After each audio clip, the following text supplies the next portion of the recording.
সরকারি চাকরির বয়সসীমা 35-এর এই দাবি আজকের নয়, এটা দীর্ঘদিন ধরে চলমান দাবি, চলমান আন্দোলন। তবে আজকের যে নতুন করে সবাই ঐক্যবদ্ধ হয়ে যে আন্দোলন করতেছে, সেই আন্দোলনের মূল কথা হচ্ছে যতক্ষণ পর্যন্ত না প্রধান উপদেষ্টার পক্ষ থেকে কেউ এসে আমাদেরকে আশ্বাস দিবে বা আমাদের দাবি মেনে নেবে, ততক্ষণ পর্যন্ত আমরা রাজপথ ছাড়বো না।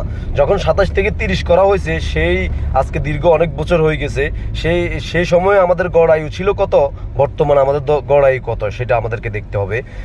সেই অনুসারে 40 হওয়া উচিত। সে জায়গায় যদি 35 না দেন, সেটা আসলে বৈষম্য হয়ে যায়। তো বৈষম্য বিরোধী সরকারের গঠন হয়েছে, সেক্ষেত্রে আমাদেরকে এখানে বৈষম্য রাখাটা কোনোভাবে এই সরকারের সাথে যায় না। সেই সাথে পার্শ্ববর্তী দেশগুলোও দেখেন, ভারতেও কিন্তু 35 করা হয়েছে। সেজন্য আমাদের এটা যৌক্তিক দাবি, প্রাণের দাবি, সরকারি চাকরির বয়স সীমা 35 করতে হবে। আমরা চাকরি চাই না, আমাদেরকে সময় দেওয়া হোক, আমাদের